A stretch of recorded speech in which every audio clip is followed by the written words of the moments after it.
আমি ভুল না করে থাকলে রিসোর্টের মালিক আপনি। Right, he is the owner. আপনি তো কথা বলেন কেন? আপনার মালিক কাজ করেছে, আপনার মালিক কথা বলতে পারে না বোবা? মালিক হচ্ছেন উপর আল্লাহ, আমি শুধু দেখাশোনা করি। সবকিছুর মালিক তো আল্লাহই হয়, আপনি তো উছিলা। কেউ ছিলাম আমি না, আমি শুধু আপনাদের সেবা করার চেষ্টা করছি। আর সেবার কোনো ত্রুটি হবে না, সেবার মান উন্নয়নের জন্য আমরা সর্বদা প্রস্তুত। আচ্ছা আমি দাঁড়ান, আমি সুচিতা। আপনি? জুই। আমি আরাফাত। এই রিসোর্টের মালিক বস, সবকিছু দেখাশোনা করি আমি। সো যখন যা কিছু লাগবে আমাকে বলতে পারবেন, আমি হাজির হয়ে যাবো। কিছু লাগবে? না না না, কিছু লাগবে না। কতদিনের জন্য আছেন আপনারা? আচ্ছা নো প্রবলেম। এখানে একদিনের জন্য কেউ আসলে 7 দিন থেকে যায়, কারণ এটা নীলিমের রিসোর্ট।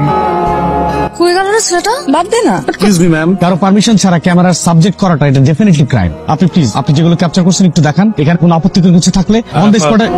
আমি এক্সট্রিমলি সরি, আমি না আসলে এত কিছু চিন্তা ভাবনা করে ছবিগুলো তুলে নিয়ে আপনাকে জাস্ট দেখছিলাম, র্যান্ডম মাথায় আসলো তাই ছবি তুলে ফেললাম। আপনি ছবিগুলো স্যারকে দেখান না। এইটা কোনো ছবি? আমি তো ফুল ডিফোকাস, আমাকে দেখাই যাচ্ছে না। আমি তো আপনার ছবি তুলে নাই। নাইস। এই ছবিগুলো আপনি মোবাইলে নিয়ে আমাকে একটু এয়ারড্রপ করুন প্লিজ। হ্যাঁ হ্যাঁ শিওর, বাট আমার তো আইফোন নাই। আপনার হোয়াটসঅ্যাপ নাম্বারটা যদি একটু দিতেন তাহলে ছবিগুলো ডকুমেন্ট করে পাঠিয়ে দিই। থ্যাংক ইউ, আপনি অনেক ভালো ছবি তুলেন। Good morning. কোথায় যাচ্ছেন? এই তো একটু সামনে। আমরা যাচ্ছি না। আচ্ছা ঠিক আছে, জানতে হবে। হ্যাঁ না, আসলে বলছিলাম যে আমাদেরকে যদি একটু সামনে ড্রপ করে দিতেন। আপনারা কোথায় যাবেন? আপনারা কোথায় যাচ্ছেন? আমরা তো সামনে যাচ্ছি। ও বা তাহলে তো আপনারা যে সামনে যাচ্ছেন ওটা একটু আগে আমরা নামবো। একটু সামনে গেলেই কোনো হাতির পাল, অসাধারণ দৃশ্য। কোনদিন দেখেছেন হাতি? হ্যাঁ দেখছি, মানে ওদের সাথে আমার অসাধারণ রিলেশন। আমাকে দেখলেই সালাম। হ্যাঁ হ্যাঁ হ্যাঁ, আপনাকে অনেক সম্মান করে দেখছি। আমাদের সামনে কিন্তু অনেক পিছনে ফেলে আসছি, আপনার সামনে কত দূর? তা তো জানি না। আসলে একটা অভদ্র। এই অভদ্র বললি কেন? তোরটা অভদ্র, আমারটা কিভাবে? আমি কিভাবে বলবো? বুঝে নে। উঠেন, আরে উঠেন। ম্যাডাম বাদ দেন না। কোথায় যাবেন বলেন এবার? আমরা আপনার তো ঠিকানা যে জায়গা ধর সম্ভব সেখানে নিয়ে যাবে। আসলে আমরা তো এখানে নতুন। আপনি টেনশন নেন না, আমি পে করে দেবো, তাই না?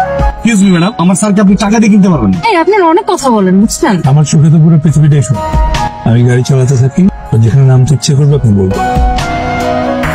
Thank you. কেন? এই যে আমার পছন্দ একটা জায়গায় নিয়ে আসলেন।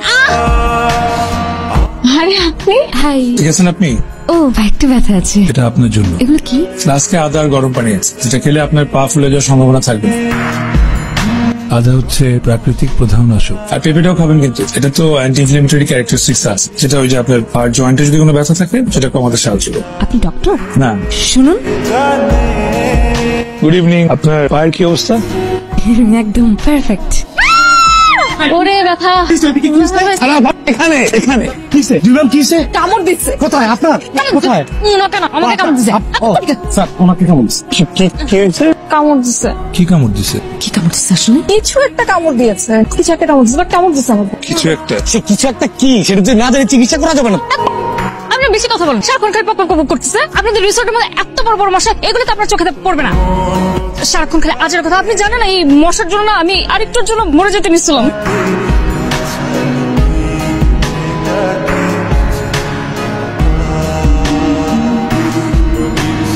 আমি আপনাকে পছন্দ করি। আমি আপনাকে পছন্দ করি। আমার পছন্দটা একটু আলাদা, আমার ভালো লাগাটা আলাদা। আমারটা একটু বেশি আলাদা। ভালো লাগা আর ভালোবাসা দুটো কিন্তু এক জিনিস না। ভালো লাগা থেকেই তো ভালোবাসা হয়। আমার ক্ষেত্রে না। কেন? আমার ভালোবাসা হচ্ছে নীলিমা। নীলিমা রিসর্ট একটা বস্তুতে আপনার ভালোবাসা মিলিয়ে দিচ্ছেন। আপনার কাছে নীলিমা একটা বস্তু, একটা রিসর্ট। তো আমার কাছে নীলিমা একটা ইমোশনের না, একটা গল্প। কি আপনার পড়াশোনা কেমন চলছে? ভালোই। ম্যানেজার সাহেব, আজ থেকে ওর কাজটা সব বন্ধ। ওকে একটা ভালো স্কুলে ভর্তি করে দেবেন। স্যার গরিব মানুষের পোলাপান, কাজ টাজ বন্ধ করলে খাইবো কি কইরা? এখানে 2 লাখ টাকা আছে, আরো যদি কিছু লাগে আমাকে জানাবেন, আমি ব্যবস্থা করবো। ঠিক মতো পড়াশোনা করবো বাবা। এতদিন ধরে আপনি ওর জন্য অপেক্ষা করে আছেন।